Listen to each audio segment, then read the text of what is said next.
ചരിത്രം പറയുന്നത് പ്രകാരം ലോകത്തിലെ ഏറ്റവും വലിയ ധർമ്മയുദ്ധമാണ് മഹാഭാരത യുദ്ധം. അധർമ്മത്തെ തോൽപ്പിച്ച് ധർമ്മം ജയിക്കേണ്ടുന്നതിൻ്റെ അനിവാര്യതയാണ് അതിൽ വിളിച്ചു പറഞ്ഞത്.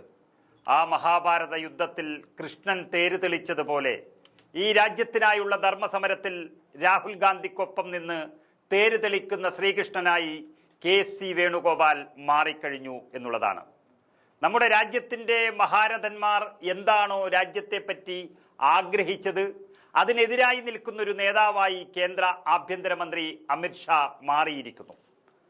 ആദ്യം മുതൽ തന്നെ അമിത്ഷായെക്കുറിച്ച് കേട്ടിരുന്നത് ഗുജറാത്ത് കലാപവുമായുള്ള ബന്ധമാണ്. നൂറുകണക്കിന് മതന്യൂനപക്ഷങ്ങളെ അല്ലെങ്കിൽ ആയിരക്കണക്കിന് മതന്യൂനപക്ഷങ്ങളെ ഇല്ലായ്മ ചെയ്തത് ആരാണോ അവർക്ക് നേതൃത്വം നൽകിയത് അമിത്ഷാ എന്ന് പറഞ്ഞതാണ് ഇന്ത്യ കേട്ട ഏറ്റവും വലിയ ഒരു ദുരന്തം. അതിനുശേഷം ഇപ്പോഴും മതേതരത്വവും ജനാധിപത്യവും ഏറ്റവും തകർത്ത ഒരു വ്യക്തി കൂടിയായി അമിത്ഷാ മാറുകയാണ്. അദ്ദേഹം ഇന്ന് കേന്ദ്ര ആഭ്യന്തരമന്ത്രിയാണ്.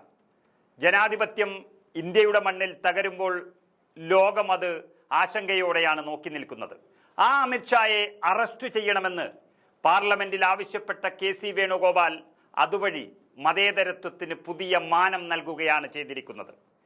ഈ രാജ്യത്തോട് ധാർമ്മികത പുലർത്താൻ കഴിയാത്ത ഒരു ആഭ്യന്തരമന്ത്രി, ആ ആഭ്യന്തരമന്ത്രിയെ അറസ്റ്റ് ചെയ്യണമെന്ന് ആക്രോശിക്കുന്ന KC വേണുഗോപാലിന് മുന്നിൽ തളർന്നിരിക്കുന്ന അമിത്ഷായെയാണ് കണ്ടത്.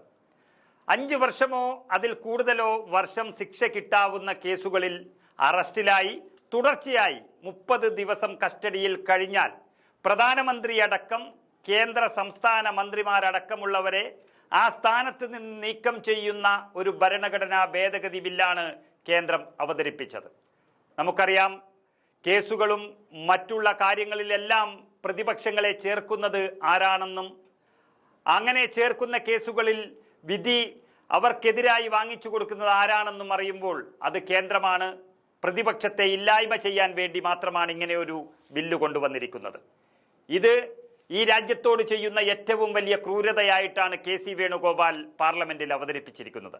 പ്രധാനമന്ത്രി ഉൾപ്പെടെയുള്ള കേന്ദ്രമന്ത്രിമാരുടെ നിയമനവും ഉത്തരവാദിത്വവും കൈകാര്യം ചെയ്യുന്ന ഭരണഘടനയുടെ 75-ാം വകുപ്പ് ഭേദഗതി ചെയ്യുന്ന ഒരു ബില്ലാണ് അങ്ങനെ അവതരിപ്പിക്കപ്പെട്ടത്.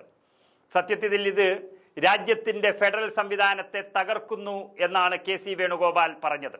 കേന്ദ്ര ആഭ്യന്തരമന്ത്രി അമിത്ഷായെ അതുകൊണ്ട് തന്നെ അറസ്റ്റ് ചെയ്യണമെന്ന് അദ്ദേഹം ആവശ്യപ്പെടുന്നു. പ്രതിപക്ഷത്തെ മാത്രം ലക്ഷ്യം വെച്ചുകൊണ്ടും അതുപോലെ ഇന്ന് കേന്ദ്ര സർക്കാരിന് പിന്തുണ നൽകുന്ന നിതീഷ് കുമാറിനെയും ചന്ദ്രബാബു നായിഡുവിനെയും ഒക്കെ ഉന്നം വെച്ചുകൊണ്ടുള്ള ഒരു ബില്ലാണ് ഇതെന്ന് KC വേണുഗോപാൽ അവിടെ സമർത്ഥിക്കുകയാണ്.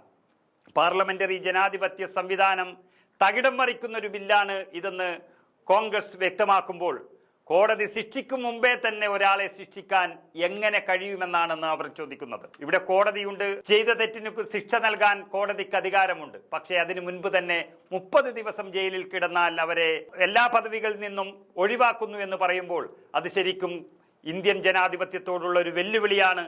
അങ്ങനെ ഒരു വെല്ലുവിളി നടത്തിയ നേതാവ്, കേന്ദ്ര ആഭ്യന്തരമന്ത്രി അറസ്റ്റ് ചെയ്യപ്പെടണമെന്നാണ് KC വേണുഗോപാൽ പറഞ്ഞിരിക്കുന്നത്. സംസ്ഥാനങ്ങൾക്കുമേൽ രാഷ്ട്രീയ ഇടപെടലുകൾക്ക് വഴി തുറക്കുന്ന ബില്ലാണ് ഇതെന്ന് വ്യക്തമായൊരു സാഹചര്യത്തിൽ ഈ ധർമ്മം സമരം നയിച്ച KC വേണുഗോപാലിന്റെ പാർലമെന്റിലെ പ്രകടനം നമുക്കൊന്ന് കണ്ടു നോക്കാം.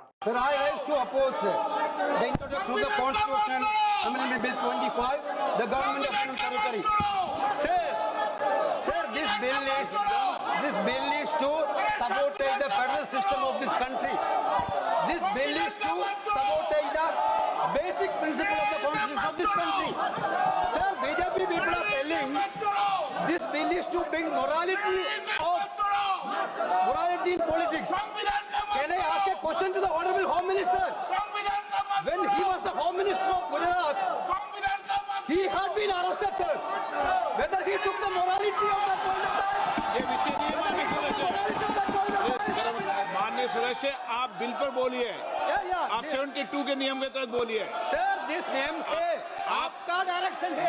19 आप 72 नियम के तहत बोलिए. सर, लाइक नहीं है सर. नियम के तहत बोला आप 72. सर, दिस आपका डायरेक्शन है 19A 19B. हाँ है. Saptaran call भी है. हाँ. Very clearly telling at least 1 week notice is needed for introducing a bill. Sir, I saying that this bill is to target the opposition ruling government.